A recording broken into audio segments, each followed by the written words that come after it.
Kimning o'g'il farzandi bo'lsa, men bu dunyodan o'tib ketganimdan keyin opa singillaringdan doimo xabar olib turgin deb aytavering. Umringiz tugaguncha ayting. Chunki qiyomatda erkaklar opa singillardan xabar olmagani uchun so'roq bo'lar ekan. Ota-onadan keyin opa singillardan xabar olish aka-ukalarning zimmasida ekan.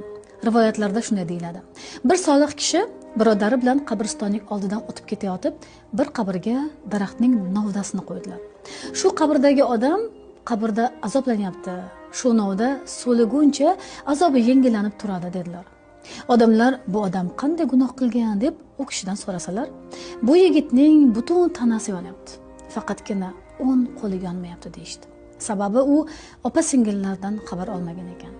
Bir kuni bir do'sti bilan ketayotib, shu ko'chada mening opam yashaydi deb o'ng qo'li bilan ko'rsatgani uchun o'ng qo'li yonmayapti. Shunchaki ko'rsatib